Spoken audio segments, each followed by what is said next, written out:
বেসরকারি হাসপাতালে techno global হসপিটালে অপারেশন করতে গিয়ে চিকিৎসার গাফিলতিতে প্রাণ হারায় বছর 33-এর দত্তপুকুরের বাসিন্দা তায়াসুন খাতুন। দত্তপুকুরের বাসিন্দা তায়াসুন খাতুন বছর 33-এর মহিলা গাইনো সমস্যা নিয়ে ব্যারাকপুরে একটি বেসরকারি হাসপাতালে চিকিৎসার জন্য আসে। সেখানকার ডাক্তাররা তাকে বলে অপারেশন করতে হবে। অপারেশন থিয়েটারে নিয়ে গিয়ে তার পরিবারকে কিছু না জানিয়ে কিছুক্ষণ পরেই তাকে জানানো হয় তার পেশেন্ট মারা গেছে। এরপরেই পেশেন্টের বাড়ির লোক হাসপাতাল কর্তৃপক্ষ এবং ডাক্তারকে চেপে ধরে যে ভুল চিকিৎসার জন্য আর বাড়ির লোক মারা যায়। যদিও উত্তপ্ত পেশেন্টের বাড়ির লোককে সামলাতে আসেন টিটাগড় থানার পুলিশ, কিন্তু এখনো তারা সুবিচার পেল না। ঢোকার ব্যবস্থা করুন। তখন আইসিইউ এর চার্জে ডক্টর অনির্বাণ ঘোষ আমাকে আমার শাশুড়িকে একটা ঘরে ডেকে নিয়ে যায়। অ্যালং উইথ মনোতীশ চ্যাটার্জি এবং যে আরেকজন সার্জন ছিলেন ওনারা বলল, দেখুন ওনার যে মেডিকেল যে ডায়াগনোসিস ওটাতে কিচ্ছু ধরা পড়েনি, সমস্ত রিপোর্ট ওকে, তার জন্য আমরা সার্জারিতে এগিয়েছি।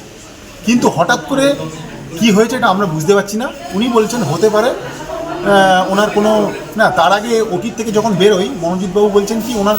আপনারা কখন জানতে পারলেন যে উনি আর নেই? 10:25 না, 10:25 উনি তো মারা গেছে।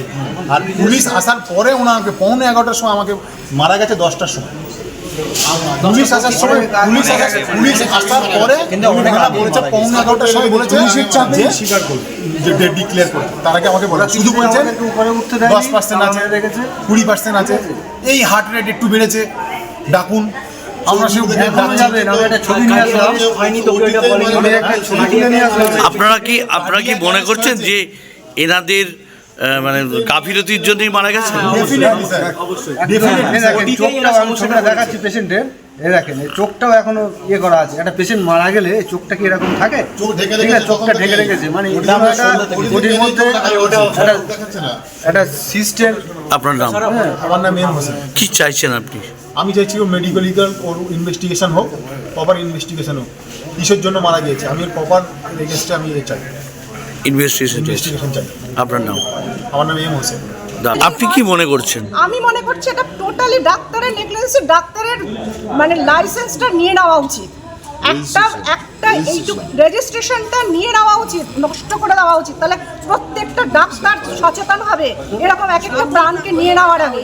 একটা ভুল না থাকলে পরে এইভাবে একটা সিস্টেমের জন্য কেউ মারা যেতে পারে না। আমাকে যদি ডাক্তারের সামনে দাঁড় করে দেন, সবার আগে আমি একটা সপাটে ওনাকে থাপ্পড় মারবো। আপনি ছড়িয়ে দেন যাতে ওনার চোখের সামনে যায়। কি নাম ডাক্তারের? ডাক্তারের নামটা কি বললো? ল্যাপ্রোস্কোপি হতে গিয়ে কেউ কোথায় মরেছে বলে আমি 50 বছর আমার বয়স অবধি আমি কোনোদিনও শুনিনি, এই প্রথম শুনলাম। আমি একজন মহিলা হয়ে এটা মেনে নিতে পারছি না। যে মারা গেছেন তার আপনি কি হন? আমার হাজব্যান্ড, তার কলিগ, তার ওয়াইফ আমার ছোট বোনের মতন। আমরা ফ্যামিলি রিলেশন, আমরা একসাথে ঘুরতেও গেছি, আমাদের ফ্যামিলি রিলেশন। কে হয় কেউ হয়ই না। আমি একজন মহিলা, আরেকজন মানুষের পাশে দাঁড়ানো বা এই খারাপ লাগাটা সত্যি লজ্জা করছে।